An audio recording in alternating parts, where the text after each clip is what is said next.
doesn't work real well for you. Most of the time when I go in, we'll see this more as we go through, is that it's not that teachers are trying to do a bad job, it's the teachers don't know what they're doing. They're just not aware. They're too busy doing it. But we're doing things that make our lives more difficult. If I'm really working with compliance, this is not a recipe for success to change a child into becoming more compliant. So what I want to do is make sure teachers get that information. And I don't care what I would do with the kid. This kid would be absolutely stupid to start complying. There's no payoff for complying. Why would I want to do this?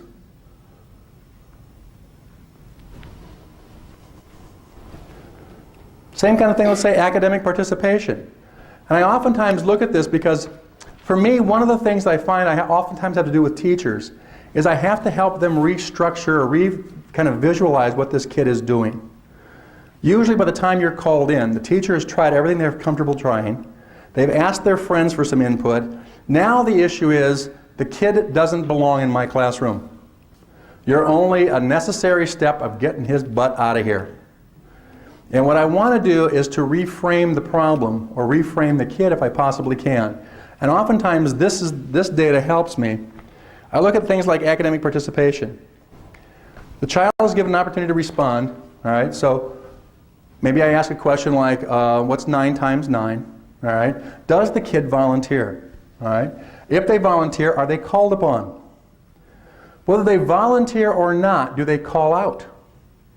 Are they correct in their response? And what does the teacher do as the outcome? So for this young man, he had an opportunity to respond, he volunteered, the teacher did nothing. Opportunity to respond, volunteered, did not get called on, but called out, he was correct, the teacher did nothing. Opportunity to respond, the kid didn't do anything, the teacher didn't do anything. Opportunity to respond, teacher neither did anything. Opportunity to respond, called out, correct, this time he got praised. We ever do that? Yeah. Absolutely. Next time, nothing. Next time he called out, he volunteers, nothing. Nothing, nothing. Opportunity to respond, called out, correct, now he's reprimanded. Opportunity to respond, calls out, correct, and praised. What's going on here? Mixing. Okay, again, inconsistency, not unusual. Right? And again, I can sit down with this, the teacher and I can look at it together and say, yeah, not a good plan. Should I raise my hand in this classroom? No, at least from this little bit of data, that doesn't work real well. What works best? Call it out, hope you're correct. You may get yelled at now and then, but more time you're going to get praised. Not bad. I was actually in a classroom, this is about 3rd graders, and the teacher had the rule, raise your hand, wait to be called upon. And there'd be all these little sweet little girls with their hands raised, kind of going, has their hands been up for long? And most of the boys were worse than they were. And just holler out the question, whatever the situation. The teacher would come up, you need to raise your hand. Now, what do you need? And so the real rule was, go ahead and talk out. You'll get a minor scolding, but then you'll get your needs met. But you can have your arm in the air until your arm fell off. That doesn't make any sense. So part of what you want to do is actually watch, see what's going on, because I want to give feedback now. Now we can start talking about what we could be doing differently.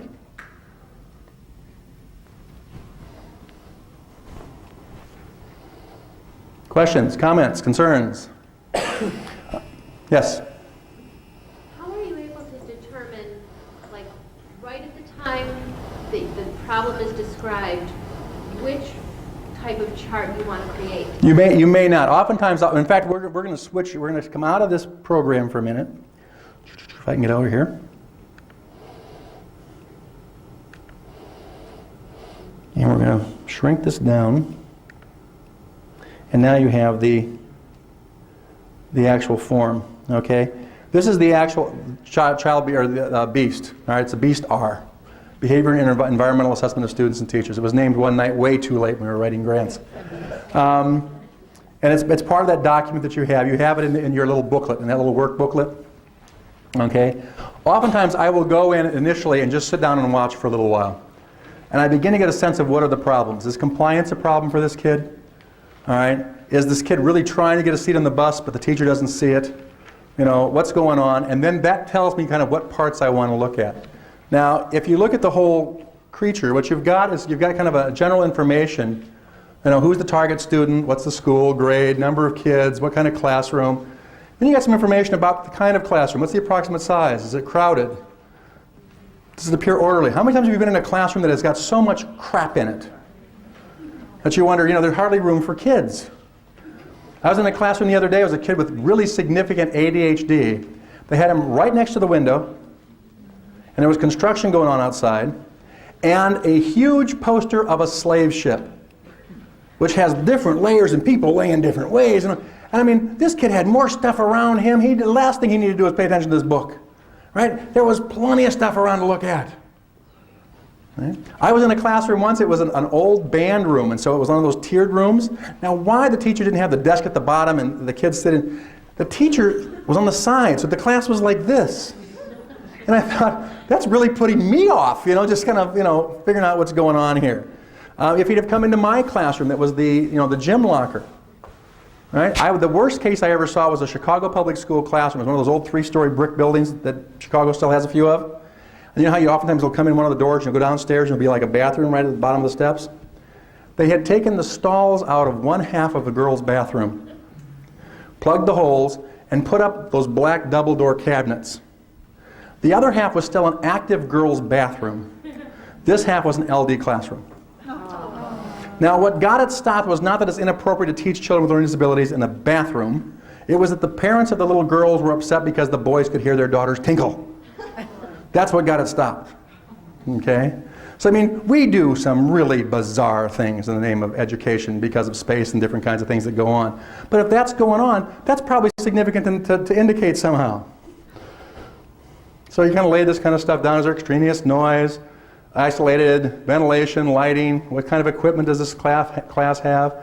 I love going into classrooms and seeing kids' legs dangle because the chairs aren't the right size. And you wonder why this kid is kind of squirming all over the place, right? Well, if my legs are dangling, trust me, I'm going to squirm, all right, because I'm not rooted. Okay, this doesn't format quite so. All right, this is a page you might or might not do. Are there classroom rules? If there are, write them down.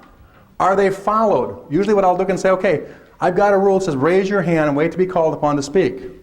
Now I say, can somebody tell me who were the first North Americans to come to the New World?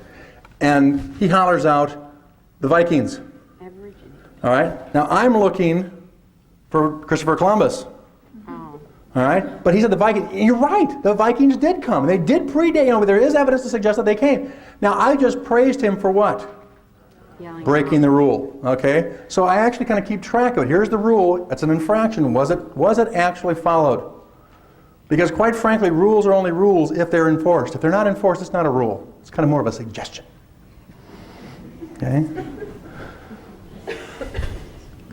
Is there a schedule? Yep. Is it marked? Is it followed? Now, if you've got a schedule and it's not followed, who has problems with that? Yeah, your kids with autism or Asperger's, right? It's 10:15. We're supposed to be in math, right? And the kid is just going bizarre. Okay. You can ask things, some of the stuff is just like what kind of questioning, just some instructional stuff, what's going on. And I wanted to get to this one. Here's where we just have a big square. And what we do is we draw the classroom out. Okay? Now it is amazing how many times you will find, here's the kid with ADHD, and right over here is the kid with the hamster cage, right? On this, who would be the best person to actually fill this information out? Somebody that's outside the room to come in, or yourself? Oftentimes I want somebody else to do it only because I want the perception of somebody because you may think your room is one way, and from somebody who comes from the outside it isn't that way at all. I mean, for example, things like clutter. Some people don't see the clutter, and then I come in and I go, oh my God, I was actually in Wisconsin, actually at the School for the Deaf in Wisconsin. And the science teacher there is I don't know if anybody's ever been up there, it's a very creative teacher. But she has things loose in her classroom. Like there were a bunch of white rats loose. And so as you're sitting there taking data, there's a rat looking over your shoulder. It's kind of like, I'm a little unnerved with this. Maybe the kids don't have a problem with this, but this is making me nuts, okay?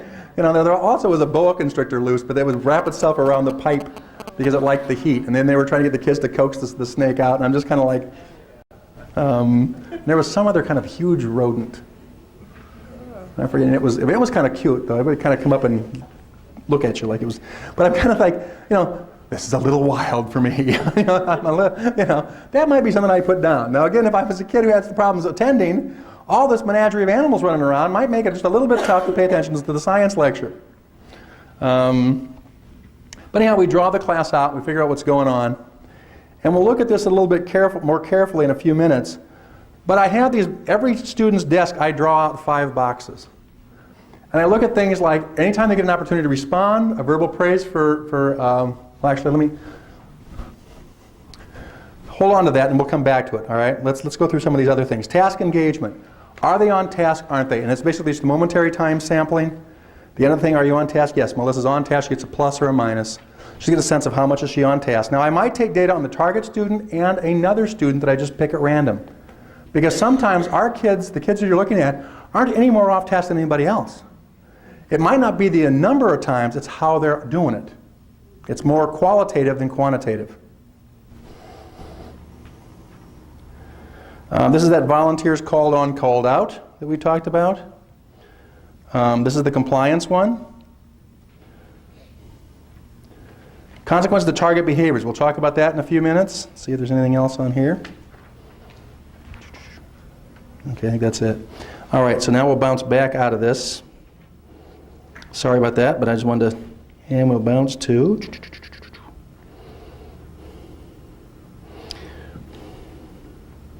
because I was starting to explain this, I'll go ahead and talk about this, and we'll come back to it again.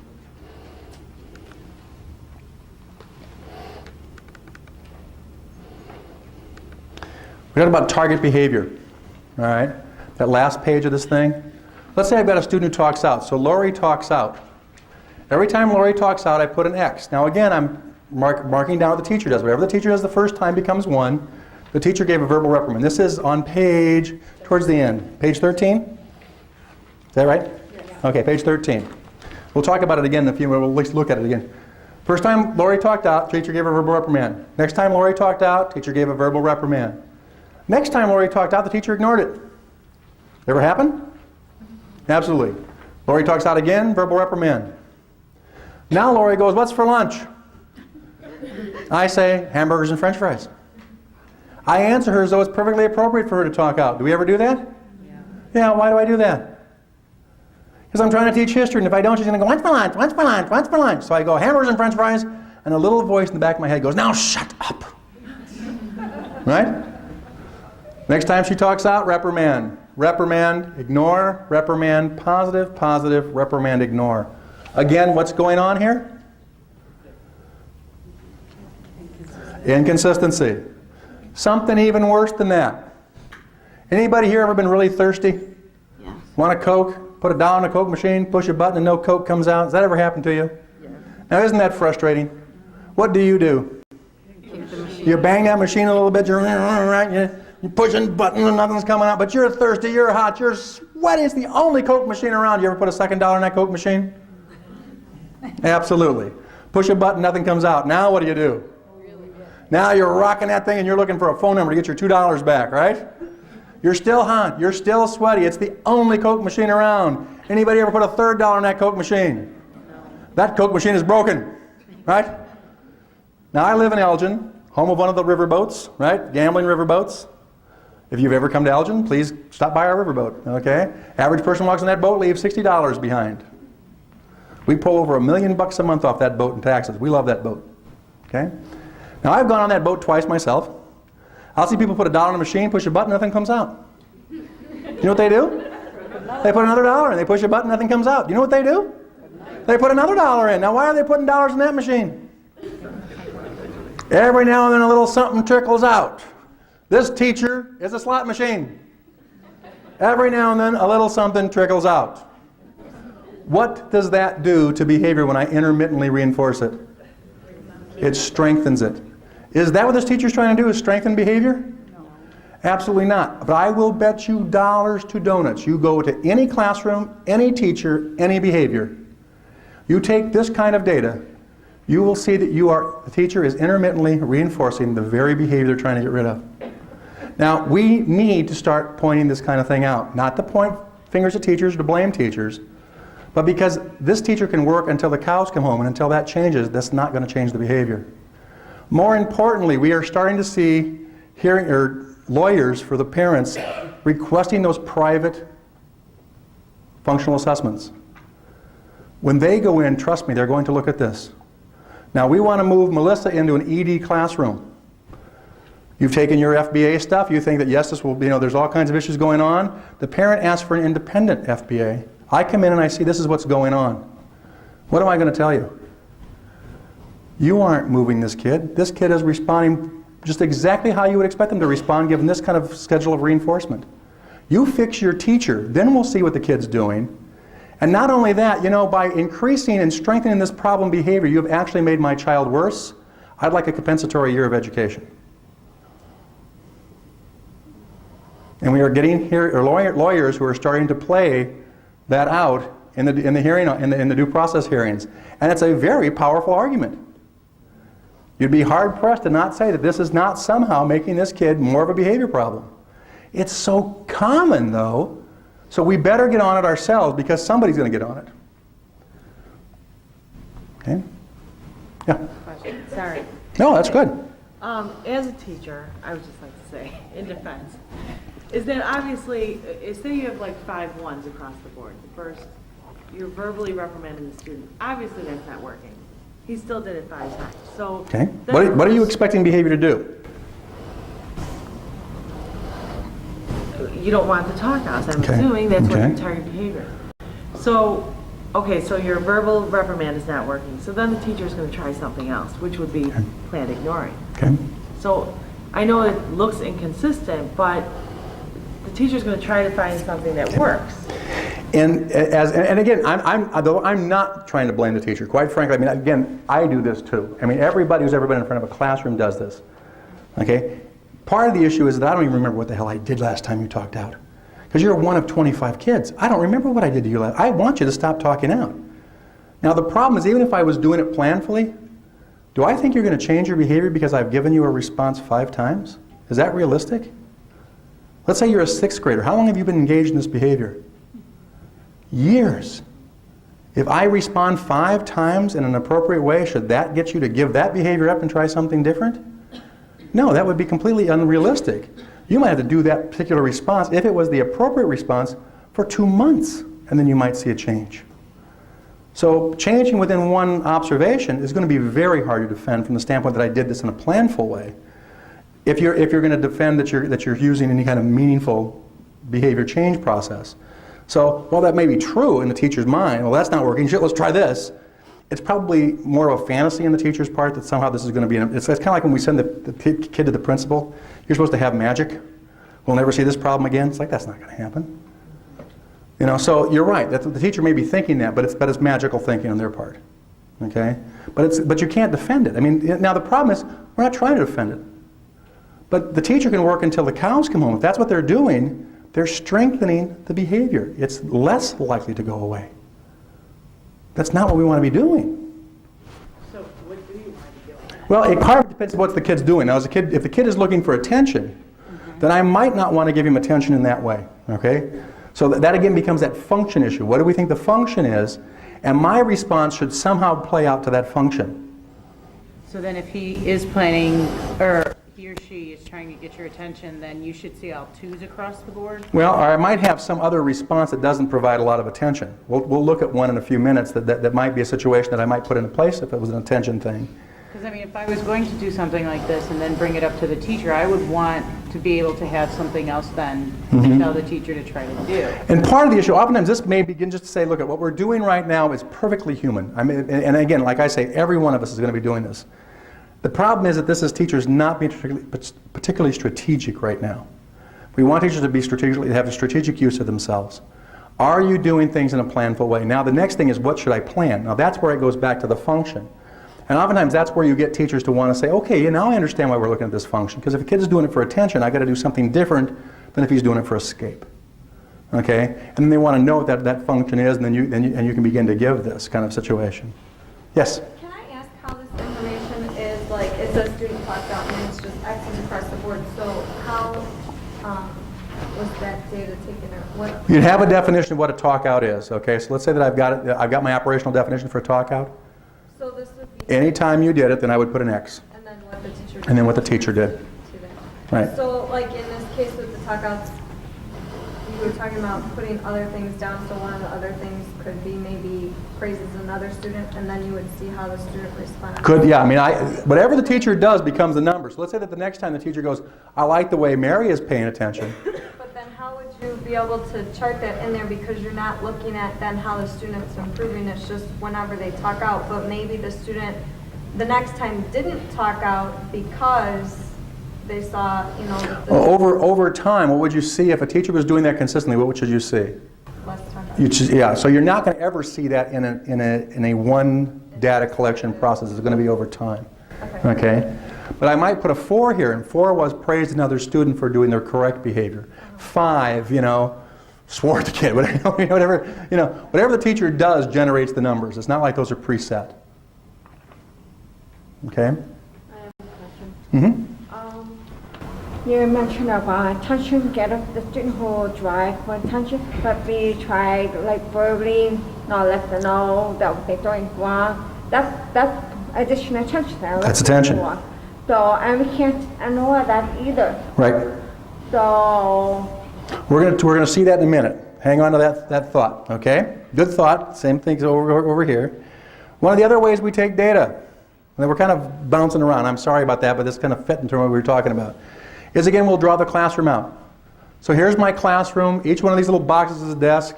Here's my kid with ADHD. Here's my hamster cage. Okay, now it's amazing how many times you will see that. Now that doesn't mean the teacher placed the kid by the hamster cage. That kid may have worked months to get his desk over by that hamster cage, right? But by God, it's there now, okay? Life is good, all right? We then, in each box, each desk, we mark 5 boxes. Every time a student gets an opportunity to respond, they get a mark. Every time they get verbal praise for academics, they get a mark. Verbal praise for behavior, a mark. Academic correction, reprimand for behavior. That's the 5 ways as teachers we give kids information on a minute-to-minute basis. If you go into your classrooms and ask kids to rate from the brightest kid to the kid who has the most trouble in school, do you think they could do it in your classroom? Do you think there'd be much difference in their lists? Especially on the ends. And it correlates very highly with this information. So it seems like this is what kids tune into to figure out whether I'm a good student or a lousy student. And we keep track of this. And we also, if you notice on that box in the Beast, there's a box at the bottom, because sometimes we have one for the whole group. Because sometimes they'll go, will you guys pay attention? Now you all just got a reprimand, even though some of you were paying attention. So I would just put that in the box at the bottom as opposed to going to everybody's box and putting one in. Okay? Kind of a situation. Or, I like the way you're all, with me today. All right? Now, she's been sleeping half the day, all right? She just got praised for sleeping. But when we get done, we watch for about 20 minutes. And I never usually observe for longer than 20 minutes because the research suggests that our brains go on vacation after about 20 minutes of observation. That's about as long as you can watch a classroom and not go, oh my God, okay? We'll see some kids' desks who look like this. They got no opportunity to respond, no praise, no reprimand. They were invisible. Do we have kids who seek to be invisible? Yeah. Remember the kid, the teacher that only called on you when you had eye contact? What did you do when you didn't know the answer? You'd look down. If you were a good student, you'd write. Ooh, and he's taking notes. Right? What a student. Okay? Some students will look like this. Lots of opportunities, lots of praise, maybe a reprimand or 2. Is that all right? Not bad. All right? Then you get Russell. In 20 minutes, Russell got 12 reprimands for his behavior. He had 3 times opportunities to respond, and he was wrong at least twice. Now, let's say again, I'm sitting down with you at the end. I've got this for all your kids, but this happens to be just 3 of the kids. What might you say as you first looked at Russell? By the way, it's not rare to have one kid get over half the reprimand the entire class gets.